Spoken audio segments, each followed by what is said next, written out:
मोटा होने पे पेट क्यों बाहर आ जाता है? ऐसा लगता है जैसे चबूतरा है। और जितना लोग हैं स्टार्टिंग में रोक दिए हैं, रुक गया, नहीं तो कहानी खत्म। इसलिए आप चावल खाएंगे, अगर आप फल खाएंगे, यानी अगर आपको दुबला होना है तो क्या करना पड़ेगा? आपको खाना छोड़ना नहीं पड़ेगा, बल्कि खाना।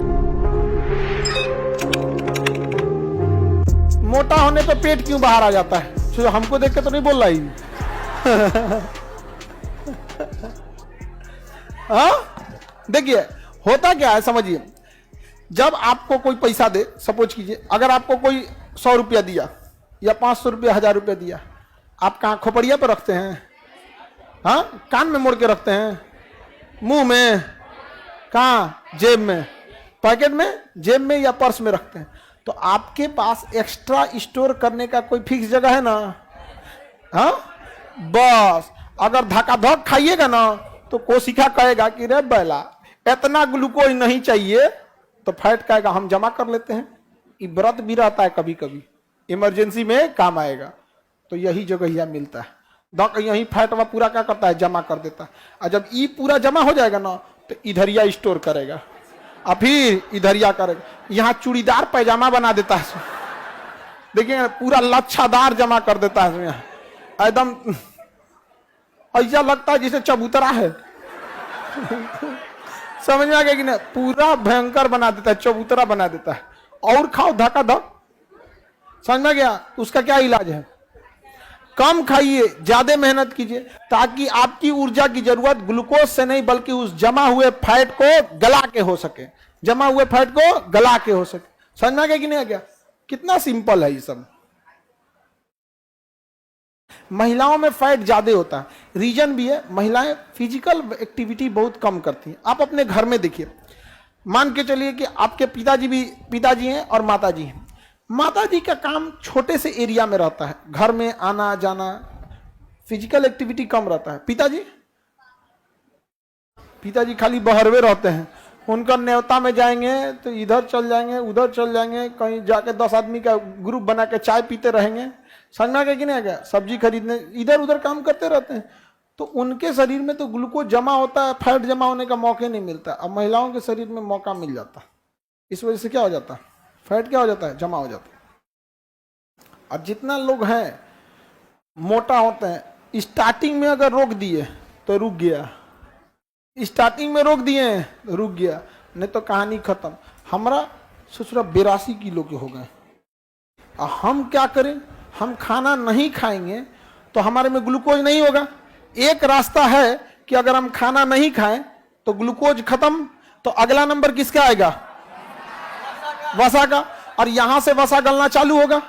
लेकिन जब वसा गलता है ना तो थोड़ा टाइम लग जाता है, इसलिए हमें एनर्जी की कमी फील होती है, क्योंकि ग्लूकोज धक्का-धक गलते जाता है। वसा में टाइम लगेगा, वसा गलेगा ग्लूकोज में, ग्लूकोज आएगा कोशिका में, तो एक लंबा टाइम लग जाता है, इसलिए शरीर गिरा गिरा रहेगा। तो बताइए बिना खाए हम पढ़ा पाएंगे? नहीं पढ़ा पाएंगे। समझा गया कि नहीं आ गया? तो इसलिए आदमी थोड़ा सा चक्कर आ गया है। हाँ, मर गए। ये गधा कह रहा है प्रोटीन खत्म होगा तो क्या होगा, मर जाओगे। ये आधा भी हो गया ना तो क्या हो जाओगे, मर जाओगे। क्योंकि प्रोटीन खत्म होने का मतलब मांस गलने लगा और हड्डी गलने लगा, तो बचेगा कौन चीज? Are par. प्रोटीन गलने के बाद एक कैमरामैन आता है और HD फोटो निकालता है जिसपे गेंदा का फूल चढ़ा दिया जाता है। समझ गया? तो इसके बाद की घटना HD फोटो, इसके बाद HD photo with flower bracket में रेस्ट इन पीस। बहुत मेहनत हुआ, अब क्या कीजिए, रेस्ट कीजिए। बहुत माइटोकॉन्ड्रिया ग्लाइकोलाइसिस हो गया, अब क्या कीजिए, रेस्ट कीजिए। रेस्ट इन पीस, खत्म कहानी, खत्म हो गया आपका।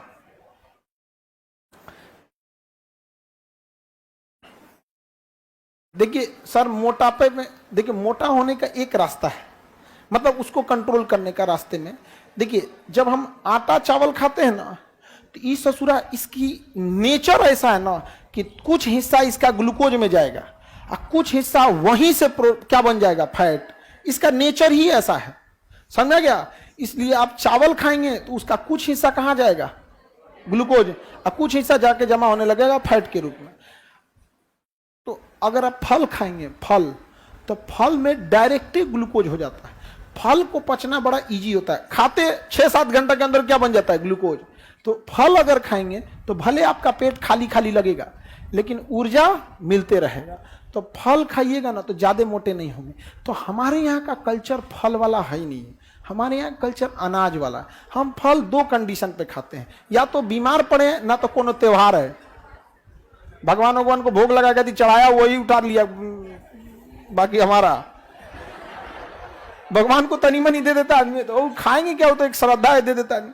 तो या तो पूजा पाठ है और नहीं तो बीमार है। हम लोग क्या खाते हैं, अनाज।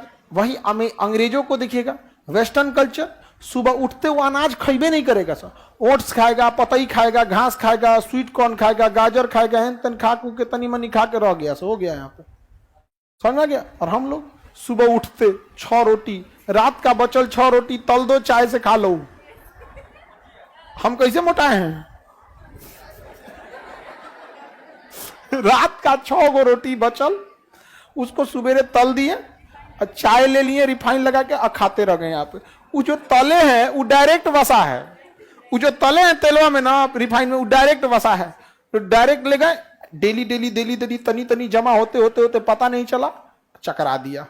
यानी अगर आपको दुबला होना है तो क्या करना पड़ेगा? हाँ, खाना छोड़ना पड़ेगा। आपको खाना छोड़ना नहीं पड़े, बल्कि खाना को लिमिटेड करना पड़ेगा कि जो जरूरत की चीज है उतना ही ग्लूकोज बने, थोड़ा बने और थोड़ा फैट से ले, थोड़ा खाइए और थोड़ा फैट गलाइए, थोड़ा खाइए थोड़ा फैट गलाइए। समझ में आ रहा है कि नहीं आ रहा है? किसी को दिक्कत है तो बोलिए। मुन्ना कुमार, सर ये सब तो ठीक है, ग्लूकोज के बाद फैट गलता है, पतला आदमी का क्या होगा? वो बेचारा का डायरेक्ट प्रोटीन गलेगा, समझ में गया? इसका मतलब मोटा आदमी को भूखे छोड़ेंगे तो तनी देर जी जाएगा, अब पतला आदमी को छोड़िएगा तो ग्लूकोज के बाद सीधा नंबर किसका? प्रोटीन का। ग्लूकोज के बाद सीधे अगला नंबर प्रोटीन का आएगा, वो ज्यादा देर नहीं चल पाएगा। किसी को दिक्कत तो बोला जाए।